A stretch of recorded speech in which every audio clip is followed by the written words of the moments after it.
नमस्कार दोस्तों, स्वागत है आपका हमारे चैनल ज्ञान लो में। आज हम बात करेंगे NCERT exercise solution class 8 science chapter 18 की बात करेंगे, जो कि है pollution of air and water. तो इसके अंदर pollution of air and water की जो एक्सरसाइज है इस चैप्टर की, वो हम सॉल्व करेंगे।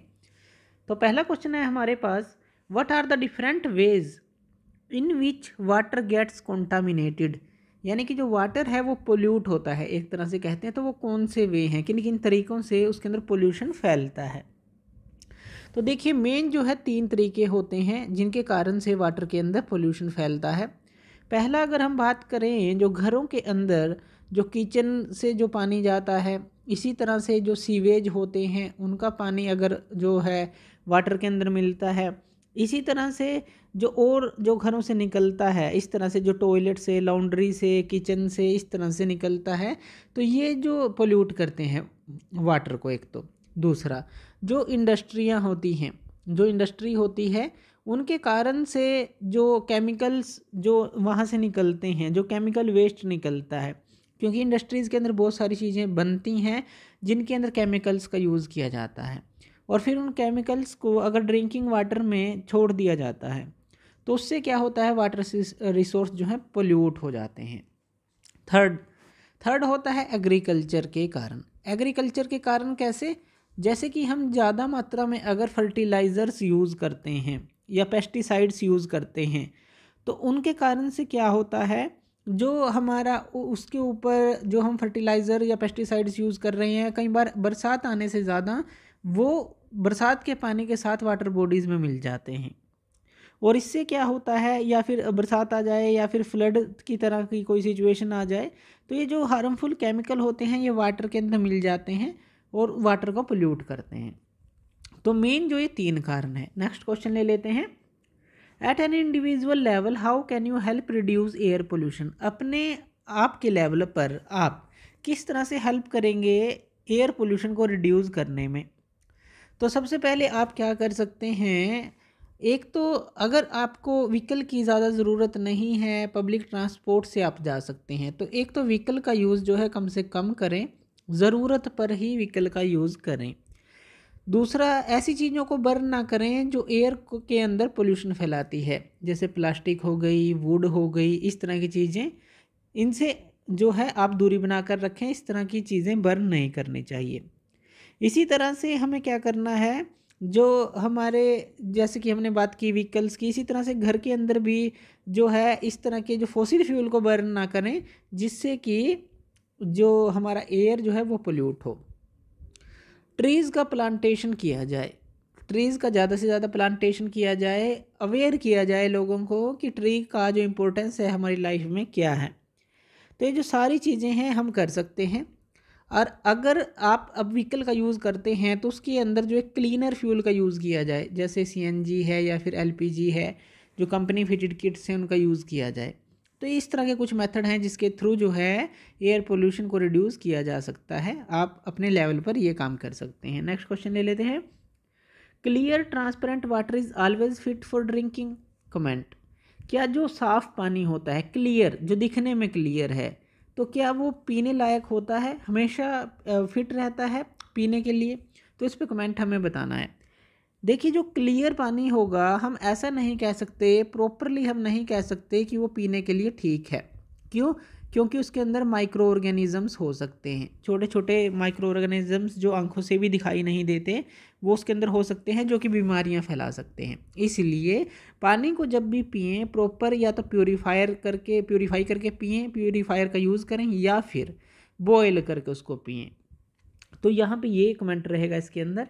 नेक्स्ट क्वेश्चन ले लेते हैं, you are a member of municipal body. मान लीजिए आप म्यूनसिपल बॉडी का जो आप मेंबर हैं, यानी कि जो पानी की सप्लाई करते हैं या साफ़ सफाई रखते हैं आपके जो एरिया के अंदर, तो वहाँ के आप मेंबर हैं, तो आपको एक लिस्ट बनानी है कि आप जो है हेल्प करें अपने टाउन की, अपने कस्बे की, ताकि जो सप्लाई ऑफ क्लीन वाटर है वो सभी को मिल सके, साफ़ पानी मिल सके। म्यूनसिपल बॉडी के आप मेंबर हैं, तो आप क्या करेंगे? तो सबसे पहले आपको क्या करना है, जहाँ पर भी आप जैसे वाटर का रिसोर्स बनाते हैं, जहाँ पर आप पानी को इकट्ठा कर रहे हैं, जैसे टंकी वगैरह होती है, या जहाँ से आप सप्लाई करते हैं वाटर, तो जो भी सोर्स है वो बिल्कुल क्लीन जगह में हो, एक तो वहाँ साफ़ सफाई होनी चाहिए, तो एक तो ये है। और जो पाइप्स हैं, पाइप्स इस तरह से वो भी जो है साफ़ सफाई के एरिया से जाने चाहिए। वो जो अगर मान लीजिए लीकेज होती है तो वहाँ पर वो गंदा पानी उनमें मिल सकता है, तो सफाई पाइप्स के आसपास भी होनी चाहिए, यानी कि क्लीन हमें रखना है सब कुछ। उसके बाद जो है हम केमिकल मेथड का भी यूज़ करें, जैसे क्लोरीनेशन हम बोलते हैं। अगर आपको लगता है कि क्लोरीनेशन का यूज़ करना चाहिए तो क्लोरीन मिलाते हैं जैसे पानी के अंदर, ताकि उसके अंदर के जो भी इस तरह के माइक्रो ऑर्गेनिजम्स हैं वो जो है ख़त्म हो सकें। तो केमिकल मेथड का भी यूज़ कर सकते हैं, क्लोरीनेशन भी यूज़ कर सकते हैं वाटर को प्योरीफाई करने के लिए। तो ये जो है आप इस तरह से हेल्प कर सकते हैं ताकि सबको साफ पानी मिल सके। नेक्स्ट क्वेश्चन ले लेते हैं, explain the differences between pure air and polluted air. Pure air और पोल्यूटेड एयर में क्या डिफरेंस होता है। अब अगर हम प्योर एयर की बात करें, अगर हम प्योर एयर को जान पाएंगे तभी हम पोल्यूटेड एयर को जान पाएंगे। प्योर एयर क्या है। अब प्योर एयर एक ये भी मिक्सचर है। मिक्सचर किस किस चीज़ का है, इसके अंदर 78% तो नाइट्रोजन होती है, इसी तरह से 21% इसके अंदर ऑक्सीजन होती है, उसके अलावा कार्बन डाइऑक्साइड होती है लगभग 0.03%, तो कार्बन डाइऑक्साइड होती है कितनी, लगभग ये 0.03% के करीब होती है। उसके अलावा इसके अंदर और गैसेस भी होती हैं, जैसे मीथेन है, ओजोन है, आर्गन है और वाटर वेपर होते हैं। यानी कि एक पूरा कंप्लीट मिक्सचर है। ज़्यादातर जो क्वांटिटी है नाइट्रोजन ऑक्सीजन की होती है, बाकी जो कार्बन डाइऑक्साइड, मीथेन हो गया, आर्गन हो गया, ओजोन हो गया, अगर एटमॉस्फेयर ऊपर जाते रहते हैं आप सरफेस से, तो इस तरह की आपको सारी चीज़ें मिलती रहती हैं एयर के अंदर।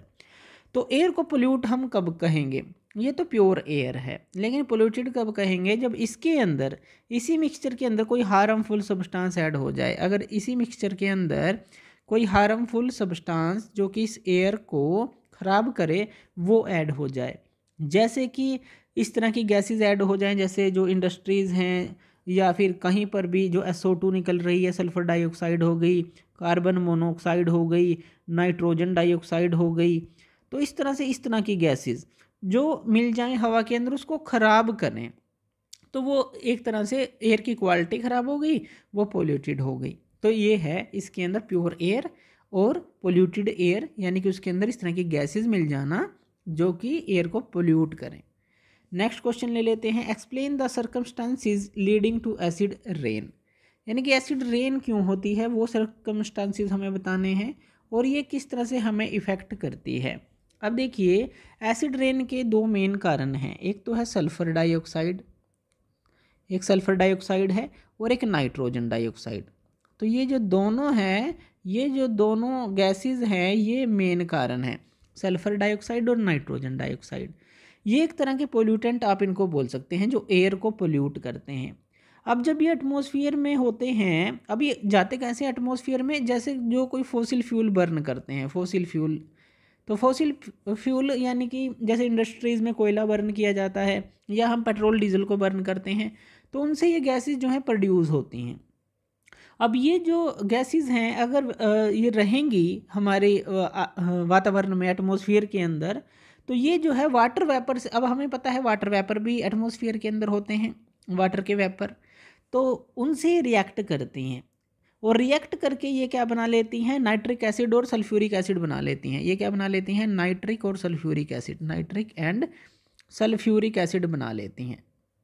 अब ये नाइट्रिक एंड सल्फ्यूरिक एसिड जो है जब ये बन जाता है तो क्या होता है, जब भी रेन आती है, बरसात आती है, तो उसके साथ ये जो है सरफेस पर आते हैं, और जब ये सरफेस पर आते हैं तो हमारे अर्थ के सरफेस पर क्या है, क्रॉप्स हैं, फसलें हैं, उनको ख़राब करती हैं। इसी तरह से जो हमारे बिल्डिंग्स हैं उनको ख़राब करती हैं, स्पेशली जो मार्बल से बनी बिल्डिंग हैं उनकी सुंदरता को ये ख़राब करती हैं, क्योंकि उनके संपर्क में आते ही ये उनको एक पाउडर की फॉर्म में कन्वर्ट कर देते हैं, जिससे वो डिस्ट्रॉय होती रहती हैं। तो एसिड रेन इतनी खतरनाक होती है। तो ये हमने जाना एसिड रेन के बारे में। नेक्स्ट क्वेश्चन ले लेते हैं, which of the following is not a green house gas. अब देखिए, पहले तो हम ग्रीन हाउस गैसेज को जान लेते हैं कौन कौन सी होती हैं। वो होती है कार्बन डाइऑक्साइड, बिल्कुल होती है, सल्फर डाइऑक्साइड ये भी होती है, मीथेन भी होती है, नाइट्रोजन इसके अंदर, ये सल्फर जो नाइट्रोजन जो है ये हमारी ग्रीन हाउस गैसेज के अंदर नहीं आती। ये बाकी तीनों आते हैं, कार्बन डाइऑक्साइड, सल्फर डाइऑक्साइड और मीथेन, ये आती हैं, नाइट्रोजन नहीं आती। नेक्स्ट क्वेश्चन ले लेते हैं, describe the green house effect in your oven words. अब यहाँ पर एक बात ध्यान देनी है इसी क्वेश्चन में, 7th क्वेश्चन में अगर हम बात करें, जो सल्फर डाइऑक्साइड है ये एक डायरेक्ट आप नहीं कह सकते ग्रीन हाउस गैस है, इसको हम इनडायरेक्ट ग्रीन हाउस गैस कहते हैं।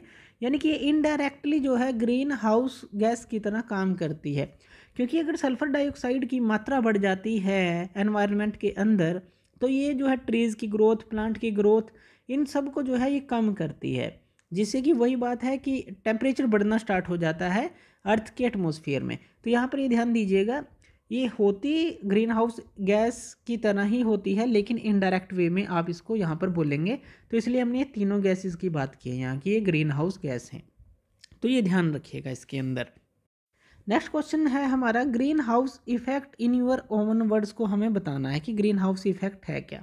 अब देखिए, जैसे हमने बात की कार्बन डाइऑक्साइड, मीथेन, इस तरह की जो गैसेस होती हैं ये क्या करती हैं। अब देखिए, अर्थ का जो सरफेस है, ये मान लीजिए अर्थ का सरफेस है और सन से जो रेडिएशन आती हैं कुछ तो यहाँ पर एब्जॉर्ब हो जाती हैं और कुछ जो है रिफ्लेक्ट हो जाती हैं। लेकिन ये जो रिफ्लेक्टेड रे हैं इस तरह की गैसेस के कारण अगर इनकी मात्रा यहाँ पर बढ़ जाए कार्बन डाइऑक्साइड की, तो ये इनको ट्रैप कर लेती हैं, बाहर नहीं जाने देती यहाँ से। तो ट्रैप करने का मतलब क्या है, यहाँ पे टेम्परेचर इंक्रीज़ हो जाता है।